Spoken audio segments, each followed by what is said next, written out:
Слово для выступления представляется первому заместителю председателя Государственного собрания Республики Саха-Якутия пятого созыва, председателя общественной организации «Потомки государевых ямщиков», президенту Ассоциации оленеводов Севера, Сибири и Дальнего Востока России Анатолию Анатольевичу Добрянцеву.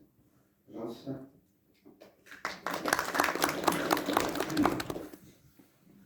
Спасибо. Уважаемые участники сегодняшних мероприятий, я искренне поздравляю вас с выходом книги «Предтеча» первого поколения национальной интеллигенции Якутии. Конечно, эта книга появилась благодаря упорству, неутомимому труду нашего Александра Николаевича Жиркова. Конечно, я также имею некоторое отношение к появлению этого труда, этой книги, как житель Хангаласского улуса, как председатель общественной организации «Потомки государевых ямщиков».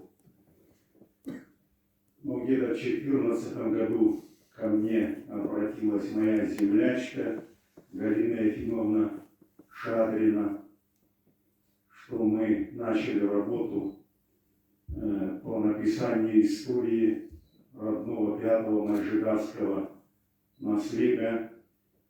В архивах нашли очень интересные данные об истории наследия, о нашем знаменитом земляке Илье Максимовиче Шадрине.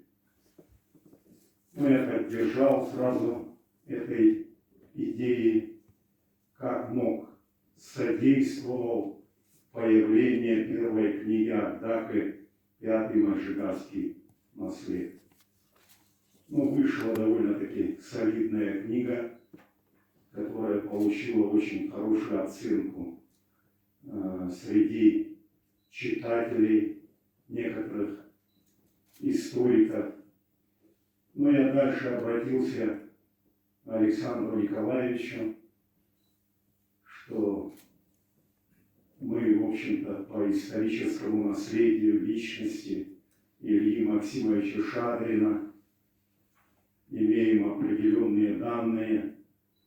Я состыковал сестер Шадриных, Галину и Юлию Ефимовну с Александром Николаевичем, прямых потомков Ильи Максимовича Шадрина. И, конечно, как историк, Александр Николаевич быстро заинтересовался, вошел в курс дела. И действительно, сегодняшняя книга, если о наших трех знаменитых представителей, выдающихся представителей народа Саха, которые очень много сделали для своего народа, для истории Якутской области. Конечно, со времен поезда к царю Мазары Базыкова с его спутниками прошло порядка 100 лет. За это время наблюдалось определенное тихомирие, хотя, конечно, народ находился под большим гнетом кабальных условий колониальной политики. Ну и, конечно, якутский народ, его представители, тайонская верхушка, конечно, за эти годы уже поняла, созрела, что надо действовать активно самим. Ну и, конечно, поездка Сафрона Саранова, который представителями тайонской верхушки был наделен поездки Екатерине II. Но эта поездка была сложнейшей, конечно, конечно, иркутское губернское руководство не было согласно с этой поездкой, но все-таки потомок Дегына добрался до Москвы, оказался на приеме Екатерине II и доказал, что народ Саха – это не кочующий народ, должен быть представлен депутатом, и, конечно, вышел именной указ и так далее. Ну и, конечно, наказы, которые представлены были императрице, Государственному Совету, они, в общем-то, указывали на определенные проблемы, сложности, чаяния народа по освобождению от некоторых тягостей и по придаче, конечно, управления некоторых функций самому народу. И по итогам поездки, конечно, были определенные сдвиги, но и спустя еще 21 год Алексей Аржаков был, значит, командирован первопрестольную от имени якутской верхушки, уже более солидной, можно сказать, программой. Это план о якутах, конечно, с показаниями казенной пользы и выгоднейших положений для самих якутов. Это был довольно-таки серьезный труд своего времени, который указывал, в каком положении находится народ, ну и определенные предложения, которые, конечно, вышли и из наказов Сыранова, они в основном идентичны, конечно. Хотя императрица благословно приняла эти наказы, но Государственный Совет в основном, конечно, отклонил мало что было внедрено в жизнь. И вот появляется наш земляк, но эти люди, в общем-то, знали друг друга, и Сафрон Сыранов, отец Ильи Шадрина, Максим Шадрин, первый грамотный глава Хангаласского улуса, был одним из составителей наказов Сыранова, но в одно время фактически также сотрудничал, был главой, очень влиятельным человеком, как грамотный человек. Ну и, конечно, Илья вырос, зная вот эти поездки и так далее. Но и с молодых лет отец его еще в детстве отправил в Якутск, в частном порядке обучил его.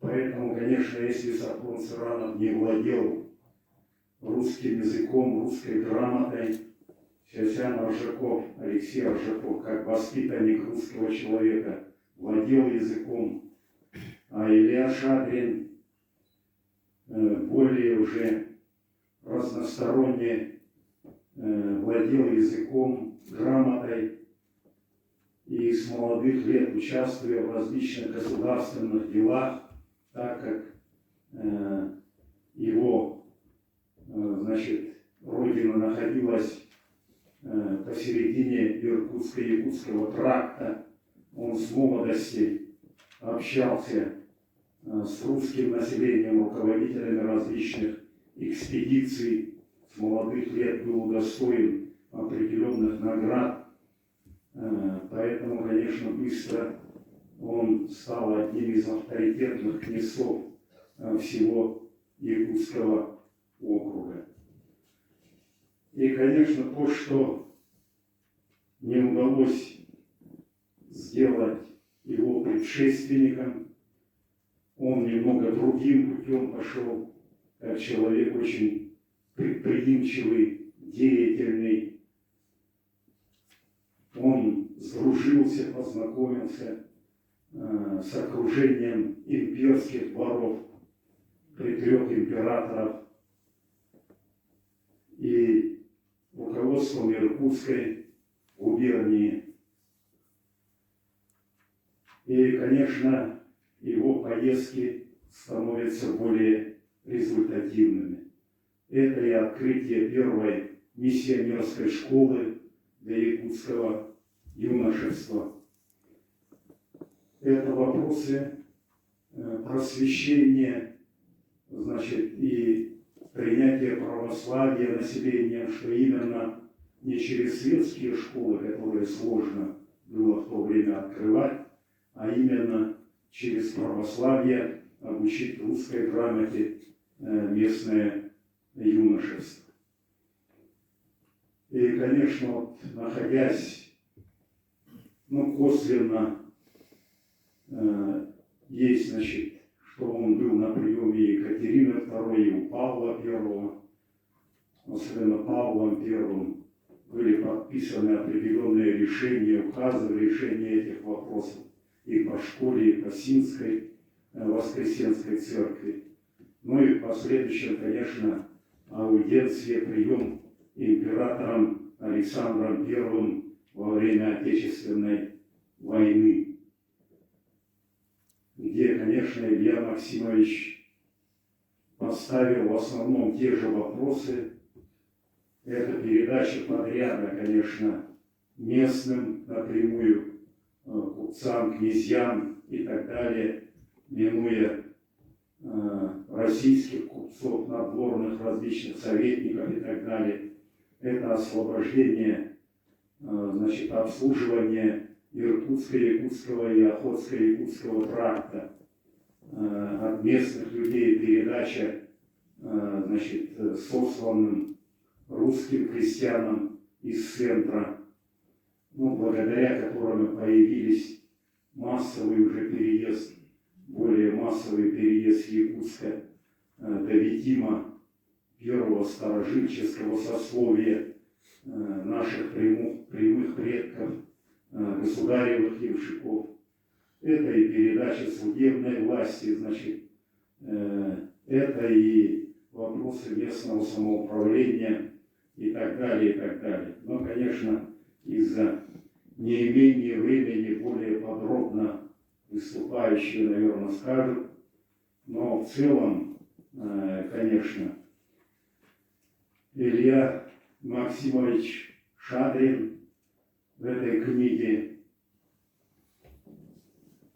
занимает определенное место. Если мы что-то знали, конечно, и наши историки, труды определенные имелись по Сыранову, по Аржакову, то по Илье Максимовичу Шадрину, конечно, впервые в масштабах такой работы, книги, они появились наконец-то для широкого обсуждения, знакомства, очень интересного исторического наследия этой легендарной личности.